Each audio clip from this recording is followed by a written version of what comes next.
Assalamualaikum warahmatullahi wabarakatuh. Oke, kita lanjutkan materi kita yang kemarin ya. Kemarin kita untuk materi di kelas 3 kita sudah masuk ke KD 2, di mana itu KD-nya tentang interaksi desa dan kota. Nah, sebelumnya untuk poin A dan B sudah kita bahas ya. Jadi sekarang kita membahas tentang poin C dan poin D. Di mana di sini untuk poin C kita akan membahas tentang interaksi desa dan kota dalam pembangunan, di mana nanti kita akan melihat faktor-faktor interaksi antara desa dan kota, kemudian teori interaksi sendiri. Kemudian untuk poin D itu akan membahas tentang pembangunan kota dan alih fungsi lahan. Oke, dalam poin ini kita akan membahas tentang pertumbuhan dan perkembangan kota, kemudian manajemen kota, dan terakhir itu tentang alih fungsi lahan. Oke, baik, kita lihat dulu untuk yang pertama itu tentang interaksi desa kota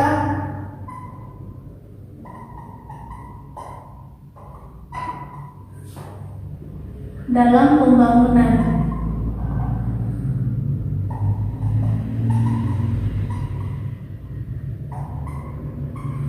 Oke, di mana hal yang pertama yang akan kita bahas di sini yaitu faktor interaksi desa dan kota.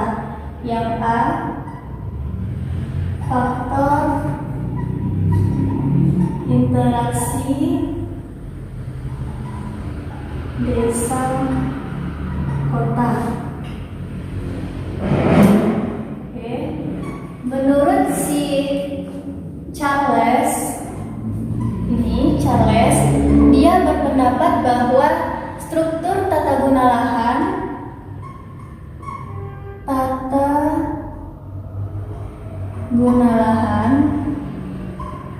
itu dipengaruhi oleh dua faktor. Di antaranya yang pertama ada istilah dari sentrifugal.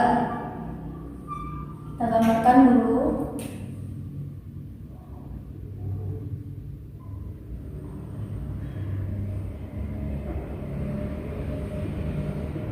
Ini dinamakan dengan faktor sentrifugal.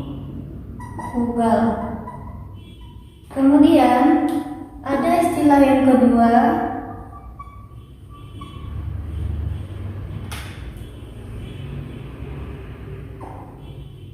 kita gambarkan lagi. Ini panahnya menuju keluar. Ini dinamakan dengan faktor sentripetal. Nah, lalu apa perbedaan keduanya? Kalau untuk sentrifugal ini dia menunjukkan faktor-faktor pendorong ya, pendorong masyarakat untuk keluar dari daerah pusat inti atau dari daerah inti. Jadi di sini faktor pendorong. Sementara kalau untuk sentripetal itu faktor-faktor penarik bagi masyarakat. Ini panahnya ke dalam ya. Kebalik, ini panahnya. Nah, jadi kalau untuk sentripetal itu faktor-faktor yang menjadi penarik masyarakat untuk masuk atau menuju ke wilayah inti. Menarik. Oke, sekarang kita lihat contohnya. Kalau untuk faktor pendorong, apa yang menyebabkan masyarakat itu keluar dari daerah inti? Di antaranya ada kriminalitas, misal. Kriminalitas, kemudian juga kemiskinan, kemudian ada slum area. Nah, faktor-faktor ini menyebabkan seseorang atau sekelompok masyarakat lebih memilih untuk keluar dari daerah intinya, karena fenomena-fenomena seperti ini sangatlah tidak nyaman bagi mereka ya. Kemudian untuk faktor penarik itu contohnya adanya lapangan kerja yang tinggi, kemudian fasilitas yang sangat lengkap,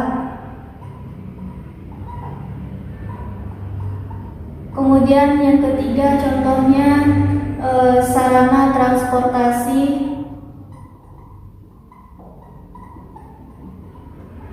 yang tinggi ya. Nah, faktor-faktor inilah yang menyebabkan seseorang itu memutuskan apakah ia keluar dari daerah pusat atau dia masuk ke daerah pusat. Nah, ini adalah pendapat si Charles.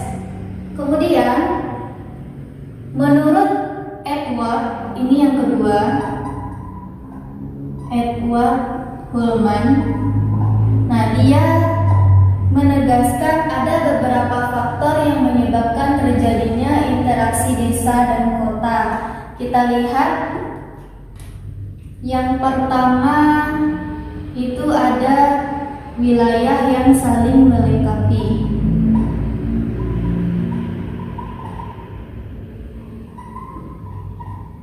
Oke, kita lihat seperti yang kita ketahui bahwa masing-masing wilayah itu kan dia memiliki karakteristik masing-masing ya. Jadi karena perbedaan karakteristik tersebut mendorong mereka untuk saling berinteraksi dan juga saling melengkapi. Misalnya di wilayah A itu lebih berpotensi untuk hasil pertanian, sedangkan wilayah B di bidang teknologi. Nah, nanti mereka akan terjadi interaksi ya, dan kemudian mereka saling melengkapi sesuai dengan kebutuhan mereka.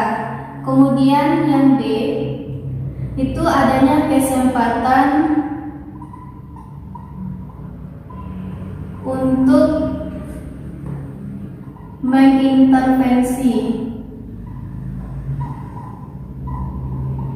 Nah, intervensi ini sama dengan interdependensi ya, di mana terjadi saling keterkaitan atau terjadi hubungan timbal balik antara wilayah yang pertama dengan wilayah yang kedua. Hanya saja intervensi ini akan terganggu apabila ada pihak ketiga. Nah, misalkan wilayah A sebagai pemasok pangan yang ditujukan untuk wilayah B. Sementara wilayah C ini juga butuh bantuan dari wilayah A untuk memasok pangan. Nah, otomatis wilayah A ini akan memberikan pasok pangan untuk wilayah B dan juga wilayah C. Jadi terjadi ketimpangan. Tidak bisa disamaratakan antara pangan yang akan diberikan ke wilayah B dan juga pangan yang akan diberikan ke wilayah C. Jadi karena adanya pihak ketiga, otomatis yang sebelumnya pangan hanya ditujukan untuk satu daerah sekarang harus berbagi dengan daerah yang kedua. Itu dia. Kemudian yang terakhir itu adanya kemudahan dalam perpindahan. Kemudahan dalam perpindahan dalam suatu ruang. Nah, kuncinya di sini dalam perpindahan ini adanya aksesibilitas. Nah, aksesibilitas ini adalah kunci dari mudahnya perpindahan. Perpindahan di sini dimaksudkan untuk apa? Dimaksudkan untuk manusia, barang maupun informasi.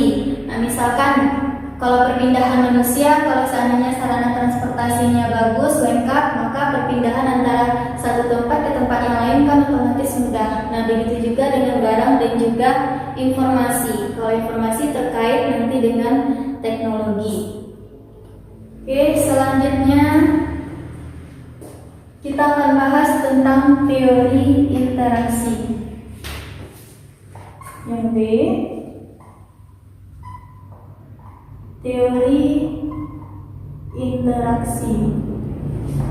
Kalau untuk teori interaksi itu ada dua yang harus kita pelajari. Yang pertama itu teori gravitasi.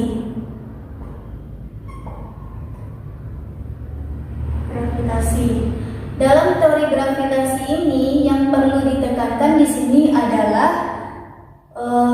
kita melihat potensi suatu daerah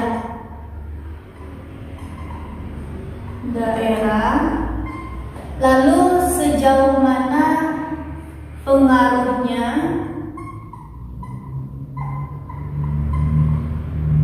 terhadap wilayah yang lain. Nah, jadi kata kunci untuk teori gravitasi itu adalah potensi pada suatu daerah. Misalkan kalau seandainya di wilayah A, contohkan wilayah A berpotensi sebagai pemasok pangan, kemudian wilayah yang B berpotensi dalam industri, nanti sejauh mana wilayah A dan wilayah B ini memberikan pengaruh di sekitar luar garis daerah inti atau luar garis daerah pusat. Nah, semakin besar pengaruh yang diberikan, maka interaksi juga akan semakin tinggi. Kemudian rumus untuk mengetahui teori gravitasi ini, dia ada menggunakan rumus di mana rumusnya jumlah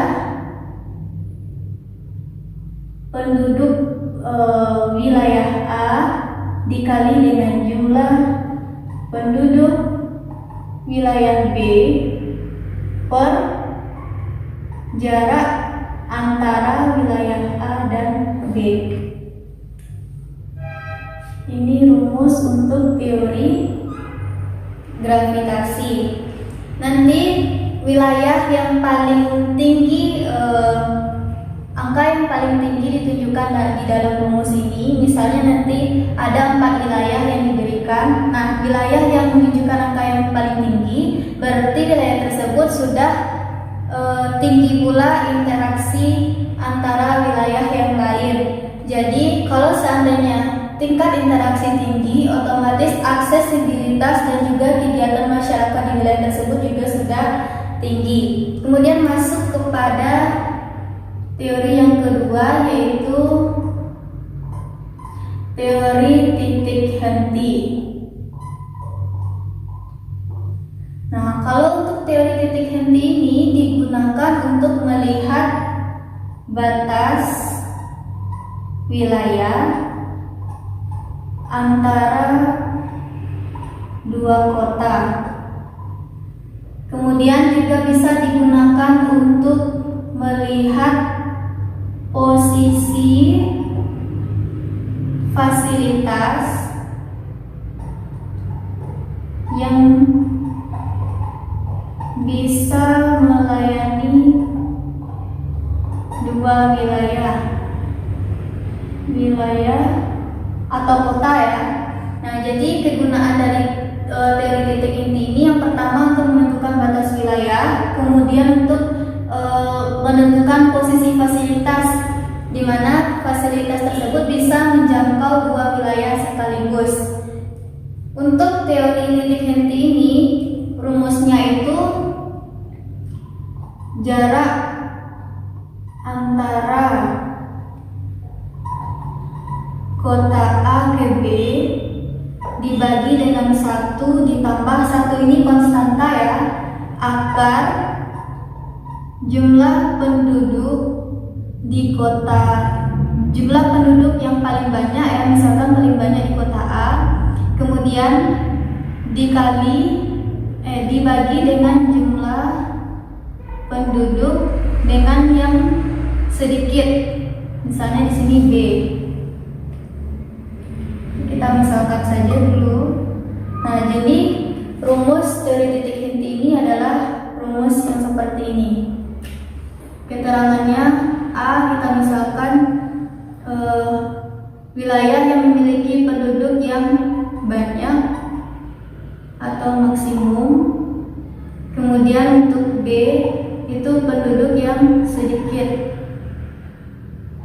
atau minimum. Nah, jadi ada dua teori yang kita pakai dalam mengkaji interaksi desa dan kota.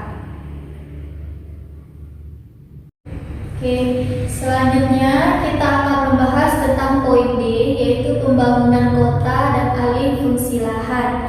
Nah, di mana untuk yang pertama kita akan membahas tentang pertumbuhan dan pembangunan kota.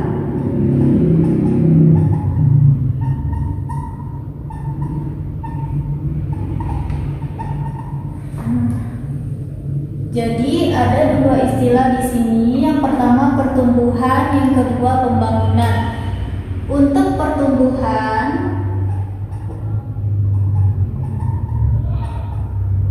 identik dengan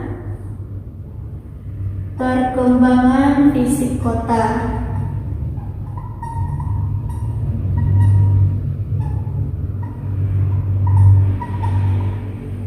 Sedangkan untuk pembangunan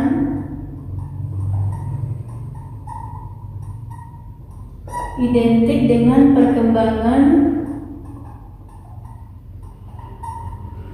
masyarakat kota.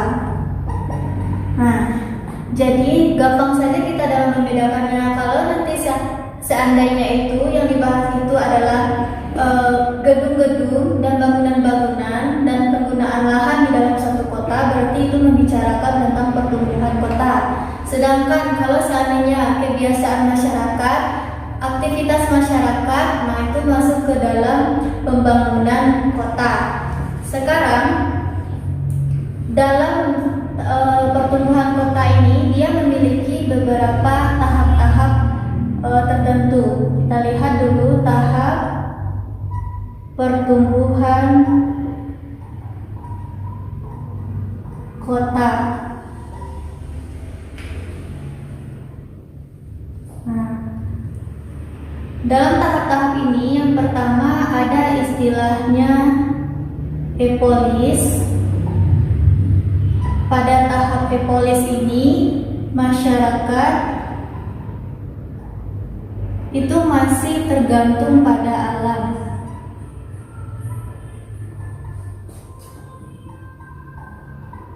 Nah, jadi intinya pada masa ini atau pada tahapan ini masyarakat masih memanfaatkan lingkungan alam untuk bertahan hidup.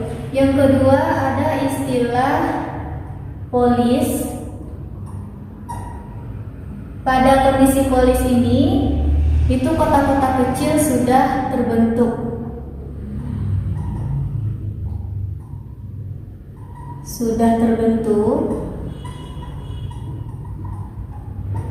Kemudian di sini juga sudah muncul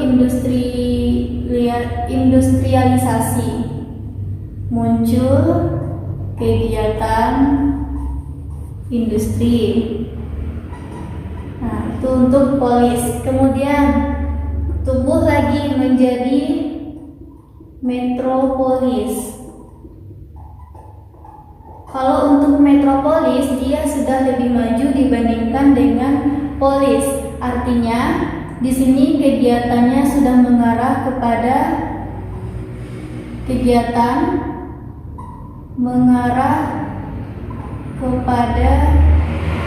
industri dan jasa. Untuk metropolis. Kemudian lanjut lagi, tumbuh lagi dia menjadi megapolis. Kalau untuk megapolis sudah lebih maju dibandingkan dengan metropolis, di mana masyarakat di sini sudah materialistis. Mereka lebih berfokus kepada pekerjaan atau lebih mementingkan pekerjaan atau karir. Selanjutnya ada istilah tiranopolis. Nah, untuk tiranopolis ini dia agak sedikit berbeda dengan yang di atas, di mana di sini kondisi perekonomian sudah mulai menurun, sehingga pada tiranopolis metropolis ini muncul fenomena seperti kriminalitas, kemudian ada slum area, kemudian pengangguran. Nah, itu dia. Kemudian yang terakhir, yang R, itu ada mikropolis, di mana pada kondisi ini keadaan kota sudah mati. Artinya pada kondisi ini tidak ada lagi kegiatan atau aktivitas penduduk ya. Nah, jadi dalam tahap-tahap pertumbuhan kota ini ada 5 jenis tahapannya. Kemudian kita masuk ke manajemen kota yang kedua.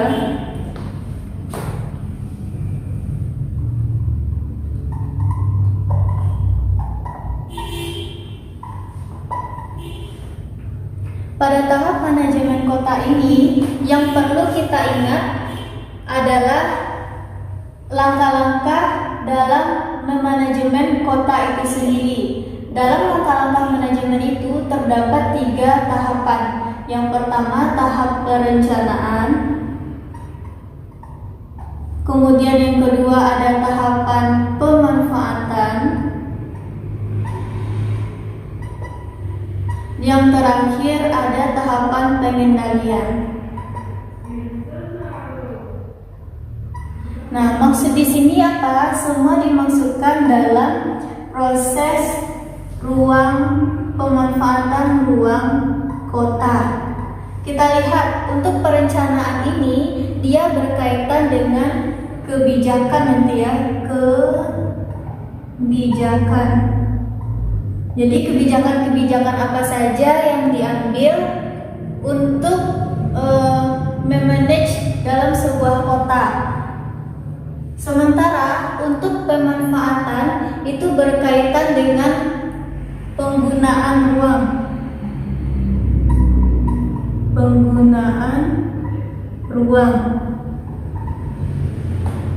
Nah, kalau untuk penggunaan ruang ini berkaitan dengan kawasan yang ada di dalam suatu kota itu digunakan untuk apa saja. Misalnya dibangun untuk taman kota, atau dibangun untuk permukiman, atau dibangun untuk fasilitas pendidikan, kesehatan, dan lain-lain. Nah, itu termasuk ke dalam pemanfaatan ruang kota. Selanjutnya, untuk pengendalian ini berkaitan dengan proses evaluasi dan peninjauan. Nah, jadi lahan yang sudah digunakan dengan masing-masing fungsinya itu harus ditinjau dan dievaluasi kembali. Jika seandainya ada dari pemanfaatan ruang yang tidak sesuai dengan fungsinya, maka harus ada kebijakan-kebijakan baru oleh pemerintah dalam mengatasi permasalahan tersebut. Misalnya dalam penggunaan lahan ini ya, pemanfaatan ruang, terutama dalam penggunaan lahan. Misalnya dalam wilayah tersebut nanti tidak sesuai untuk digunakan sebagai taman kota misalkan. Nah, nanti akan ada peninjauan ulang agar bisa ditemukan lokasi atau titik wilayah yang baru yang bisa digunakan untuk pembangunan taman kota itu misalkan. Jadi untuk manajemen kota ini cuman 3 poin ini yang perlu kita ingat. Selanjutnya masuk ke poin yang terakhir, yaitu tentang alih fungsi lahan. Fungsi lahan. Nah, dalam alih fungsi lahan ini berkaitan dengan pemanfaatan ruang. Misalkan yang sering ditemukan dalam permasalahan kita adalah alih fungsi lahan dari pertanian menjadi lahan terbangun. Menjadi lahan terbangun. Nah, apa yang menyebabkan fenomena ini muncul? Hal ini dikarenakan di masyarakat di wilayah perkotaan itu semakin banyak jumlah penduduk, sementara jumlah lahan yang tersedia itu semakin sedikit. Misalkan ini wilayah kota. Nah, yang awalnya penduduknya misalkan kurang lebih 1 juta jiwa. Nah, karena dia semakin dari tahun ke tahun jumlah penduduk semakin banyak, sementara lahan yang ada semakin sedikit, ya ini lahannya itu maksudnya itu tetap, maka terjadi perebutan lahan.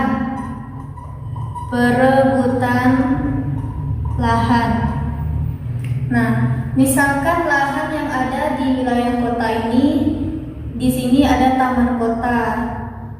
Di sini digunakan untuk permukiman.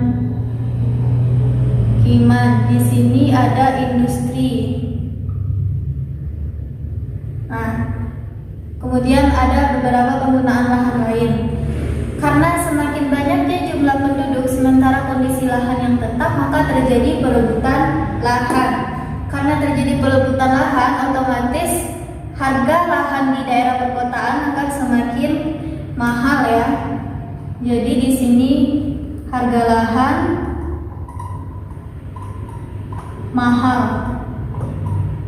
Karena faktor inilah yang menyebabkan wilayah pinggiran kota yang biasanya berada di sekitar ini kan wilayah yang wilayah imbas kota ya. Di sini wilayah imbas kota. Nah, biasanya di sini kegiatan masyarakat lebih condong ke agraris atau pertanian. Otomatis kota akan dikembangkan ke wilayah yang di sini, ke wilayah luarnya. Jadi pembangunan kota itu sudah berimbas ke wilayah pedesaan. Akibatnya penduduk yang awalnya bermata pencarian sebagai petani atau agraris, jadi lahan mereka dibeli sehingga dibuatlah permukiman atau pembangunan kota baru di sekitar ini. Akibatnya lahan pertanian akan semakin sedikit dan juga para pekerja itu atau penduduk tidak bisa bermata pencarian sebagai petani lagi. Akibatnya nanti apa? Akibatnya akan merampas ke stok pangan.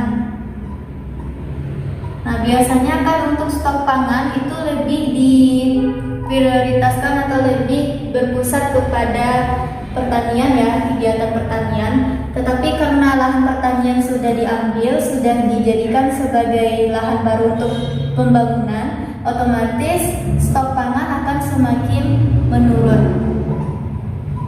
Nah, jadi pembahasan di dalam alih fungsi lahan ini maksudnya lebih difokuskan kepada alih fungsi lahan yang awalnya dari kondisi pertanian diubah kepada lahan terbangun. Nah, lahan terbangun ini merupakan akibat atau imbas dari lahan yang semakin sedikit di daerah perkotaan. Karena kota tersebut dalam proses pertumbuhan atau perkembangan. Nah, itu dia. Jadi kesimpulannya pada hari ini untuk pertumbuhan kota, mungkin ini tahap-tahap dalam pertumbuhan kota ada 6. Kemudian pada manajemen kota ada 3 yang perlu kita fokuskan, yaitu perencanaan, pemanfaatan, dan pengendalian ruang di dalam kota. Kemudian alih fungsi lahan berkaitan dengan penggunaan lahan baru dari daerah yang awalnya daerah pertanian menjadi lahan terbangun. Oke, mungkin itu saja penjelasan materi kita pada hari ini. Terlebih dan terkurang itu mohon maaf dalam segi penjelasan, dan minggu depan insya Allah kita masuk ke KD 3. Sekian dari kakak. Assalamualaikum warahmatullahi wabarakatuh.